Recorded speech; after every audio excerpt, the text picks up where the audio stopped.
Sometimes you just gotta dress for the occasion. That's the job now.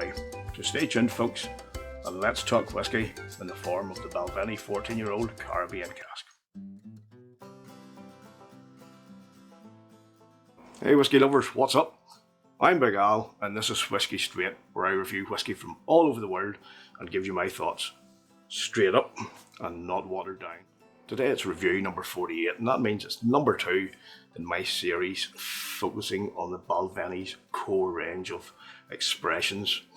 Now, the last time it was the Balvenie 12 Doublewood, and if you saw that video, you'll know that it didn't really do a lot for me, and I'm really hoping today that now I'm moving up a couple of years, I'm going to the 14-year-old Caribbean Cask, that it's going to be more my thing, and it will take me to a much happier place. As we know, Balvenie does its entire whisky making process all in-house, and that really does have to be admired. And it's no different with this 14-year-old Caribbean Cask. It's matured for 14 years in American oak barrels, and then it's transferred to rum casks for extra maturation and for finishing. Now, and to their credit, Balvenie didn't source those rum casks. They actually created their own West Indian rum and then used them to finish off this whisky, which I say had been maturing for 14 years in American oak barrels. So that's another plus point that goes in their favour. Now, the finished expression is bottled at 43% ABV, and depending on where you look, it could be online, your local supermarket, the price range from the low 40 quid mark into the low 50 quid mark. And when you think about it, that's reasonably decent price for a 14-year-old single malt whisky. Obviously better at the lower price, but if you do shop around, there are usually bargains to be had out there. So let's see if this 14-year-old Caribbean Cask hits the spot. If you've got a bottle of this, feel free to pour yourself a dram. We'll share it as we go through the review and enjoy the experience together. It's always better to drink with friends. So let's get right on into it and start off with the nosing. Sláinte. It's nice, it's fruity, nice and fragrant, red fruits, molasses, brown sugar, and that nice fragrant note is right throughout it.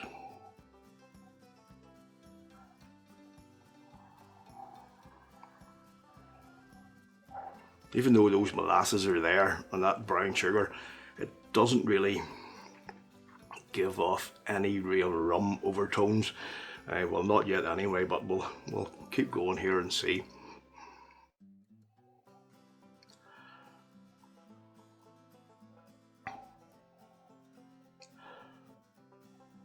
Toffee.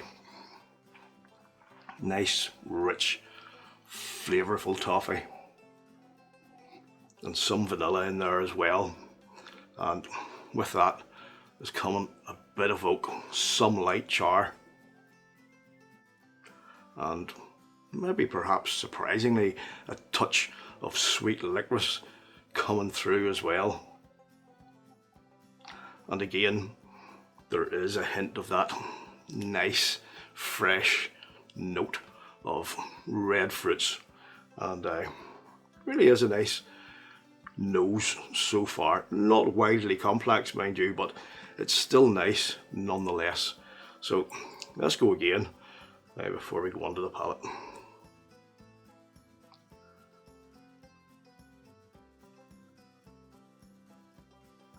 Now, as it opens up a wee tad more, it does become very fresh and fruity. A little taste of the tropics with mango.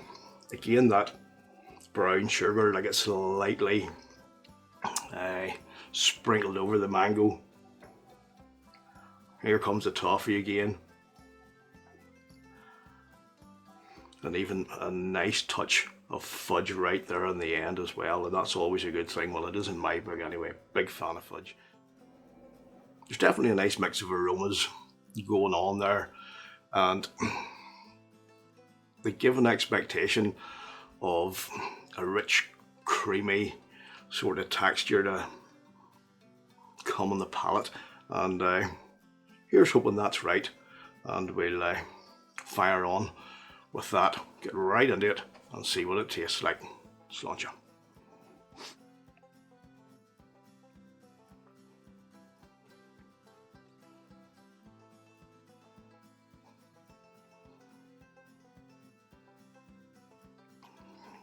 Right off, there's a more immediate rum influence on the palate than there was on the nose.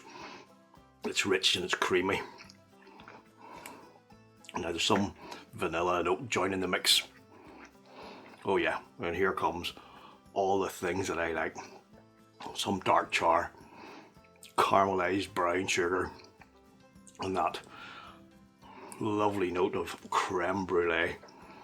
Yeah, this is already hitting the spot for me and already ahead of where the 12-year-old Doublewood was. A nice start indeed. So let's go in for a second sip. Again, more rum influence, and it's coming with that nice tropical taste. Rum soaked pineapple, some mango. You know, I can just picture myself sitting at the bar by the pool in the Caribbean, just taking in the atmosphere, enjoying a nice rum cocktail, or even a wee dram of this. And even for those few moments now, it's taken me away to a better place, like where I was last year, and taking my mind off this awful shitty weather we've been having lately. It just seems no end. It's going on for weeks and weeks and weeks. It's just soul destroying. But this is why whiskey's good. It can take you away from crappy shit like that. But anyway, let's get on with it. The richness of that rum influence, it's developing a wee bit more now. See, it's got that nice buttery creamy mouthfeel. Again, that lovely note of creme brulee, more vanilla, more oak, and then a nice touch of like rich toffee coming in there as well. And we all know that Scotland's famous for toffee too, so whiskey and toffee, good combination. So let's take one more sip, then see how it is in the finish and do a bit of summing up. Cheers.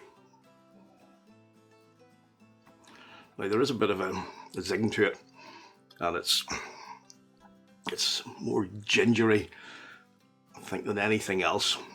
But it's just like a little sprinkle of ginger in there, and it does work really well with those nice rich flavours. It adds a nice zingy bite to the whole experience, and that helps those nice rich flavours to linger nicely on the palate, to coat the mouth, and it actually works well to balance those like fresh fruity flavours, the tropical flavours, with the creme brulee, the vanilla and the oak.